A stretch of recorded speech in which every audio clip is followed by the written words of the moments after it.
अनुपमा को मिली करोड़ों की जायदाद, लेकिन इसके पीछे छिपा है एक ऐसा राज जो न सिर्फ उसके जीवन को पलट कर रख देगा, बल्कि पूरे शहर में एक नई हलचल पैदा कर देगा। एक आम सुबह थी जब शाह परिवार में किसी को अंदाजा नहीं था कि आज का दिन उनकी किस्मत की किताब में एक ऐसा अध्याय जोड़ने वाला है जिसे कोई मिटा नहीं पाएगा। पंडित मनोहर, जो एक जाने माने विद्वान और समाज सेवी थे, अचानक अपने घर में बेहोश हो जाते हैं। अनुपमा, जो हाल ही में उनके संपर्क में आई थी और जिनके बीच गुरु शिष्य जैसा रिश्ता बन चुका था, उन्हें अस्पताल पहुंचाने के लिए जान की बाजी लगा देती है। लेकिन कहते हैं ना, कभी कभी भलाई करना भी सबसे बड़ा अपराध बन जाता है। गुरुजी के बेटे, जो बरसों से अपने पिता की जायदाद पर नजर गड़ाए बैठा था, अनुपमा को इस घटना का जिम्मेदार ठहराता है। वह न सिर्फ अनुपमा पर चोरी का आरोप लगाता है, बल्कि फर्जी सीसीटीवी फुटेज और नकली गवाहों की मदद से पुलिस को भी गुमराह कर देता है। नतीजा, अनुपमा को उसी दिन गिरफ्तार कर लिया जाता है। वो जो दूसरों की खातिर अपने सपनों को कुर्बान करती रही, आज खुद एक अपराधी की तरह सलाखों के पीछे पहुंच जाती है। हैरानी की बात तो ये है कि शाह परिवार, जो कभी उसके साथ खड़ा रहता था, अब खामोश है। उसकी सास बात चुप है। वनराज एक बार फिर उसे कोसने लगता है और यहाँ तक कि समर भी उलझन में पड़ जाता है। अनुपमा जेल में बैठी अपने आंसुओं को निगलती है, खुद को समझाती है, अगर मैं सच में सही हूँ तो ऊपर वाला जरूर मेरी सुनवाई करेगा। और तभी चमत्कार होता है। पंडित मनोहर के पुराने वकील, जिनसे अनुपमा की कभी मुलाकात भी नहीं हुई थी, अचानक पुलिस स्टेशन आते हैं। वो न सिर्फ अनुपमा की जमानत करवाते हैं, बल्कि एक मोटी फाइल पेश करते हैं जिसमें पंडित जी की हस्ताक्षरित वसीयत होती है। उस वसीयत में लिखा होता है, मेरी पूरी जायदाद, जिसकी अनुमानित कीमत 85 करोड़ रुपए है, अब से मेरी सबसे प्रिय शिष्य अनुपमा की होगी। पुलिस, मीडिया और पूरा शहर दंग रह जाता है। लोग पूछने लगते हैं, आखिर अनुपमा ने ऐसा क्या कर दिया कि पंडित जी ने उसे बेटी से भी बढ़कर मान लिया। लेकिन असली कहानी अभी बाकी है।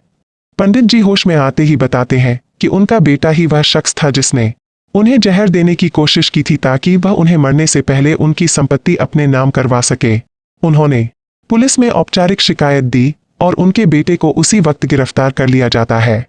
लेकिन फिर भी पंडित जी कहते हैं, मेरे बेटे को सजा जरूर मिले, मगर नफरत मत पालो, क्योंकि नफरत रिश्तों को मार देती है और मैं अपने बेटे को तो पहले ही खो चुका हूं। अनुपमा ये सब सुनकर टूट जाती है, लेकिन फिर संभलती है। जब वकील उसे सारी जायदाद ट्रांसफर करने की प्रक्रिया समझा रहा होता है, तभी उसे एक पुराना सीलबंद लिफाफा दिया जाता है। पंडित जी का हाथ से लिखा हुआ पत्र में लिखा होता है, प्रिय अनुपमा, अगर तुम ये पत्र पढ़ रही हो तो इसका मतलब है कि अब तुम्हारे कंधों पर वो भार आ गया है जिसे मैं वर्षों से ढोता आया हूं। यह जायदाद सिर्फ संपत्ति नहीं, एक वचन है, मेरी अंतिम इच्छा। मेरे पूर्वजों ने एक गुरुकुल स्थापित किया था जो वर्षों पहले एक हादसे में जलकर खाक हो गया। अब मैं चाहता हूं कि तुम उस गुरुकुल को फिर से जीवित करो, उसी जमीन पर जहां कभी संस्कृति, संगीत और शास्त्रों की गूंज होती थी। अगर तुमने यह कार्य सफलतापूर्वक पूरा किया तो तुम्हें असली जायदाद तभी मिलेगी, वरना सब कुछ एक ट्रस्ट में चला जाएगा। तुम्हारी शक्ति, तुम्हारी करुणा और तुम्हारा नृत्य, यही इस धरोहर की असली चाबी है। तुम्हारा गुरु पंडित मनोहर। अनुपमा के पैरों तले जमीन खिसक जाती है। ये सिर्फ संपत्ति नहीं, अब उसकी जिंदगी की अग्निपरीक्षा बनने वाली है। एक ओर शाह परिवार के ताने, दूसरी ओर समाज की बंद सोच और तीसरी ओर पंडित जी के बेटे की जमानत पर रिहाई और उसका फुटहो बदले का इरादा। लेकिन अनुपमा ने हमेशा की तरह हार नहीं मानी। वो पुराना गुरुकुल खोजती है जो अब एक उजड़ा हुआ वीरान जंगल बन चुका है। वहां के लोग उसे ताने मारते हैं, कुछ कहते हैं कि वो एक प्रॉपर्टी हड़पने वाली औरत है, तो कुछ उसे पागल कहते हैं जो खंडहर में संस्कृति ढूंढ रही है। लेकिन धीरे धीरे कुछ बच्चे उसके साथ जुड़ते हैं। वो नाचती है, सिखाती है और अपने दर्द को संगीत में ढालती है। एक नई क्रांति की शुरुआत होती है। लेकिन तभी एक और भयानक मोड़ आता है। पंडित जी के बेटे ने जेल से बाहर निकलते ही गुरुकुल की जमीन को अवैध रूप से बेचने का प्लान बना लिया है और साथ ही उसने मीडिया में फैलाया है कि अनुपमा ने पंडित जी से धोखे से जायदाद हथियाई है। शहर में लोग दो धड़ों में बंट जाते हैं, एक अनुपमा के समर्थन में और दूसरा उसके विरोध में।